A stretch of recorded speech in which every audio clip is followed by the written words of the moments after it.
sample size. Then choose the sample selection technique. Draw the sample, evaluate the sample. Check whether any adjustment to the original plan is needed. Evaluate the changes. And then finally, you need to formulate a conclusion. Do you understand that? Okay. Right. Then after that, yesterday we completed a lot of sections of the Companies Act. Yes, we completed section 140, which was regarding the removal of the company auditor. Then section 142, which is regarding the auditor's remuneration to be fixed by the company in general meeting or in the manner determined therein. But first auditor whose remuneration could be decided by the board. 143, very important, no? The rights and duties of the company auditor. And duties of company auditor, two very important, 143.1 and 143.3. And now 143.1, duty as to inquiry, 6 points of inquiry. And 143.3, duty as to reporting, in which you had 10 additional points of reporting. Right? What were the 6 points of inquiry under 143.1? A, B, C, D, E, F. Loans and advances, are they properly secured? And the terms and conditions, whether they are prejudicial. Then transactions which are represented merely by book entries, again whether they are prejudicial. Where the company is not an investment or a banking company, shares, securities, debentures have been sold at a price less than the price at which they were purchased. Whether loans and advances have been shown as deposits. Whether any personal expenses have been charged to revenue account. And if shares have been allotted for cash, whether cash is actually received. And if not, then the position shown in the balance sheet, is it correct, regular and not misleading? And 143.3, we had 10 points of reporting. Information proper, branch books, AS, adverse, directors, maintenance, IFC, others. Do you remember that? Information proper, branch books, AS, adverse, directors, maintenance, IFC, others. And then very important one, the last one, 143.12. What was 143.12? Duty to report the fraud to CG. If an auditor in the course of performance of his duties as an auditor has reasons to believe that an offense involving fraud, which involves or is expected to involve an amount of 1 crore or above, is being or has been committed against the company by its officers or employees, it shall report the matter to the central government in the manner as may be prescribed. So if the fraud is less than 1 crore, then we will report immediately but not later than 2 days to the audit committee board of directors, the nature of fraud, the approximate amount involved and the parties involved. Right? And also the disclosure in the board report. Nature of fraud, approximate amount involved, parties involved if no remedial action is taken and remedial action taken. Right. Then after that, if the fraud is 1 crore or more, then again immediately but not later than 2 days you need to report the fraud to the audit committee board of directors, waiting for their reply or observation for 45 days. If they reply within, if they reply, then within 15 days from the date of reply, the report on fraud plus the reply, plus the comments of the auditor to be reported to the central government. And if they don't reply within 15 days from the expiry of 45 days, the report on fraud plus a note that there has been no reply of the audit committee board of directors to the central government. It has to be addressed to the Secretary, Ministry of Corporate Affairs, letterhead of the CA form, membership number to be given and registered post acknowledgement due. And it shall also apply to the cost auditor and the secretarial auditor. Right. Then after 143, we studied 128, which was regarding the books of account. Then 129, financial statements, very important over there. What did we see?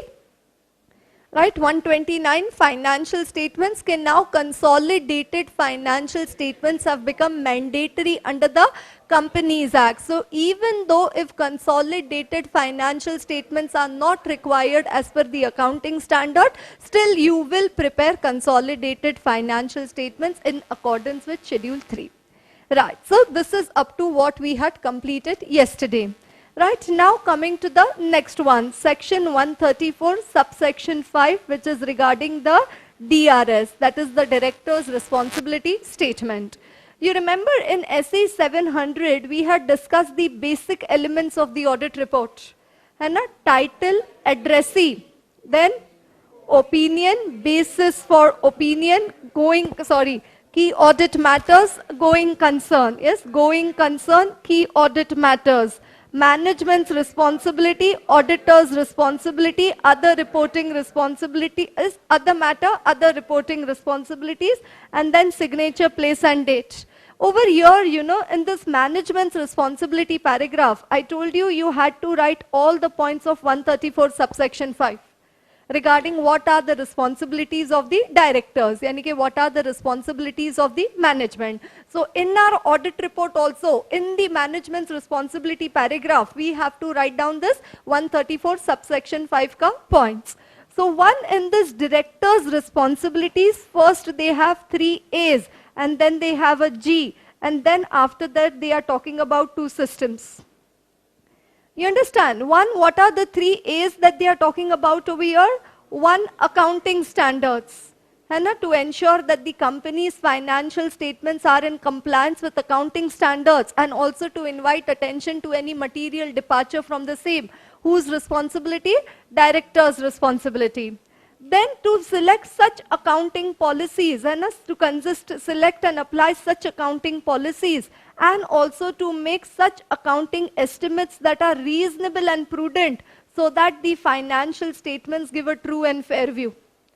So accounting policies and accounting records should be such so that they give a true and fair view. So this is one more place where you get to see the word true and fair. And the last one, the company, whether it has maintained adequate accounting records for ensuring the prevention, detection of fraud, and also safeguarding the assets and other irregularities in the company. So first, these are the 3 A's: accounting standards, accounting policies and estimates, accounting records. Then G, that the company's accounts have been prepared on a going concern basis. And then the company, there is a system for compliance with laws, and there is also a system of IFC. And a system for compliance with laws and also internal financial controls, both of which are adequate and are also operating effectively. So, if you would study DRS in the old Companies Act, that is 1956 Act, then it used to get over at 3AG. Old Companies Act 1956, when you study 2172AA, that was director's responsibility statement over there. So that time it was only 3AG. But now these 2 additional responsibilities have been added for the directors. One, to ensure that the company has an adequate system for ensuring compliance with laws and it is operating effectively. And the company has adequate internal financial controls, and again which are operating effectively. Do you understand that? That is internal financial control and system for compliance with the laws. So accounting standards, accounting policies and estimates, accounting records, going concern, internal financial controls, and then it says system for compliance with laws. And for both what do they say? Adequate and operating effectively. Adequate and operating effectively. Right. This definition of IFC, I will take it when I go to the chapter of internal audit, management and operational audit. So that time I'll again get you back to page number 4.19. You understand? Right, so that is the DRS. So in your exams, sometimes there could be, see, a question number 7, write short notes on contents of DRS. That's the director's responsibility statement. Okay. Then after 134, you have section 135, which is regarding the CSR, the corporate social responsibility. So actually speaking, under Companies Act, for audit class, for audit syllabus, we need to know 4 applicabilities. Okay, one applicability of section 139 subsection 2, which is regarding the rotation of the company auditor. What does it say? Which companies have to comply with this rotation ka requirement? Listed companies, always, every listed company. Other than that, it says unlisted public companies. Yes, having turnover where? Paid up share capital of more than or equal to 10 crore. And all private companies having paid up share capital of more than or equal to 20 crore. Or all companies having borrowings or deposits of more than or equal to 50 crore. And they cannot appoint the same individual as an auditor for more than one term of 5 consecutive years and a firm for more than 2 terms of 5 consecutive years. As on the last day. Okay. Then after applicability of 139, you also have the applicability of section 135, which is regarding the CSR, that is the corporate social responsibility. What does it say? Every company. Now what does the applicability over here say? Every company having a net worth of more than or equal to 500 crore or having a turnover of more than or equal to 1000 crore or having a net profit of more than or equal to 5 crore. You understand? And now earlier what did it say? Does anybody know? Can you notice any change in the CSR ka provisions? Companies Amendment Bill 2016, there is a change in the provision. No? Every company ही है. Have you studied CSR before? Have you seen it before? Do you notice any change?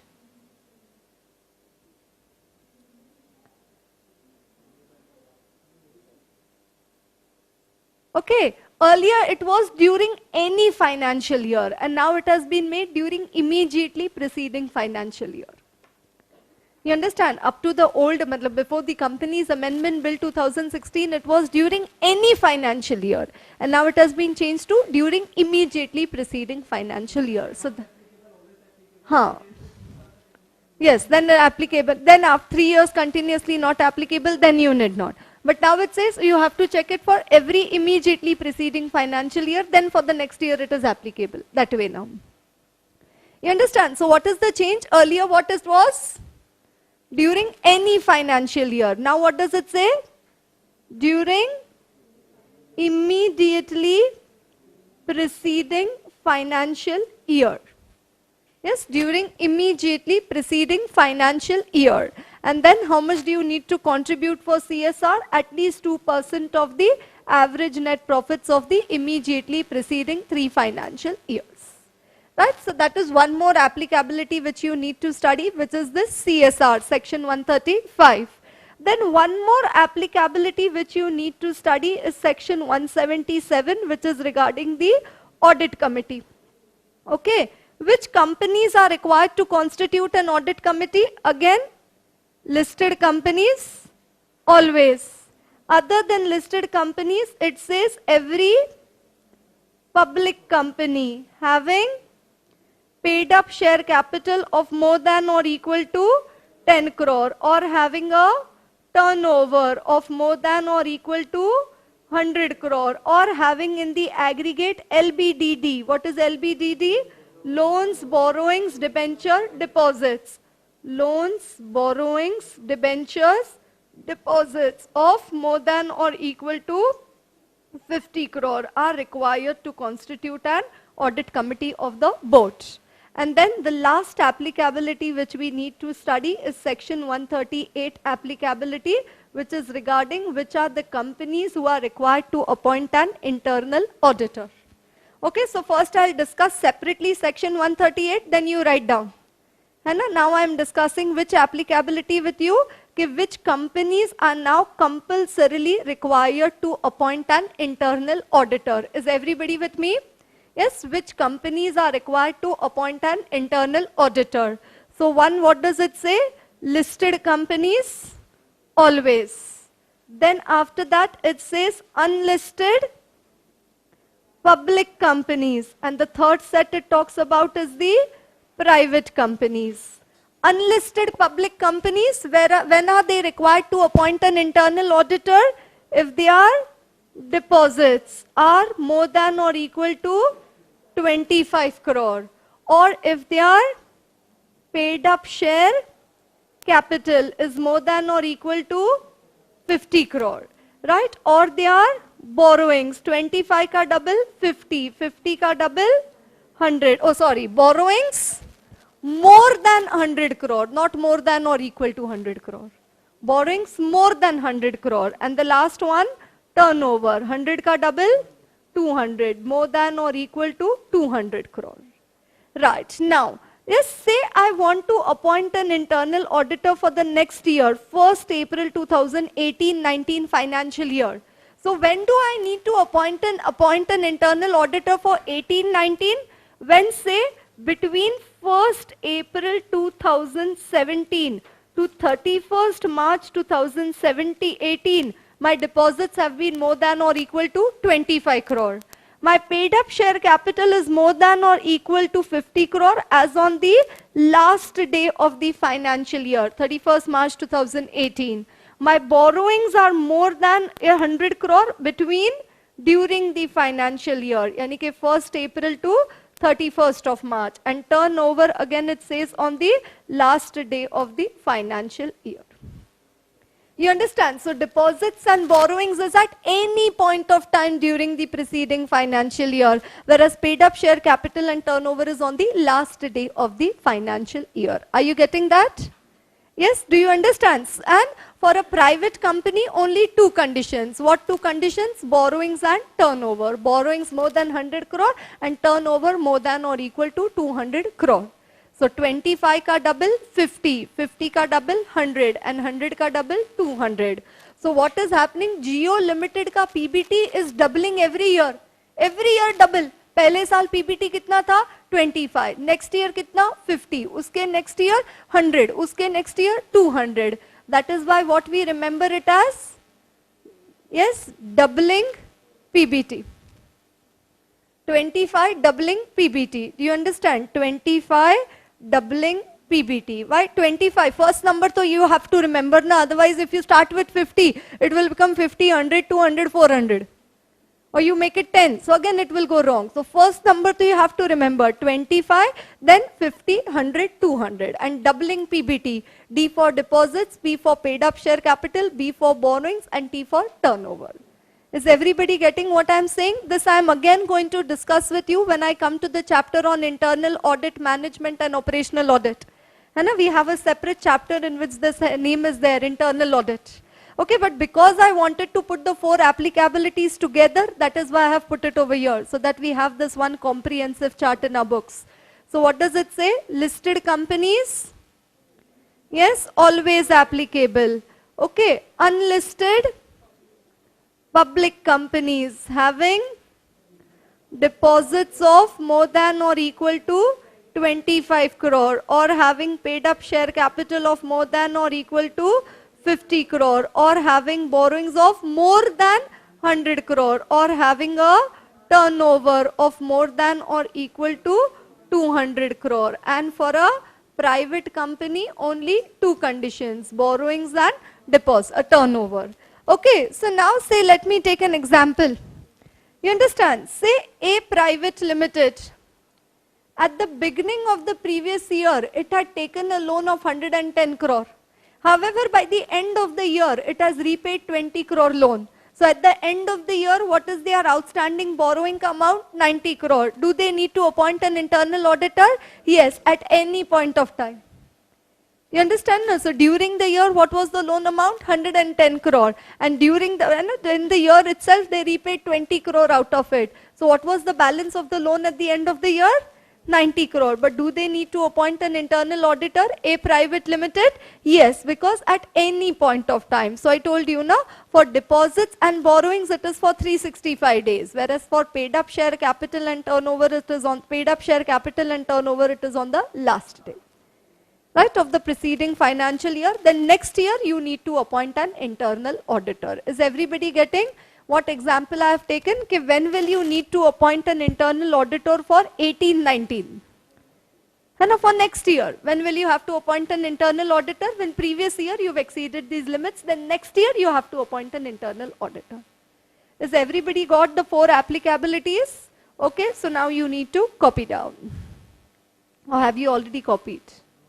No, then start writing.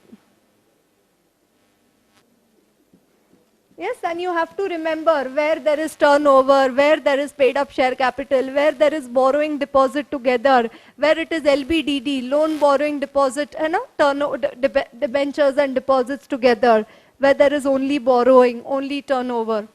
So when you draw the chart 4 times on your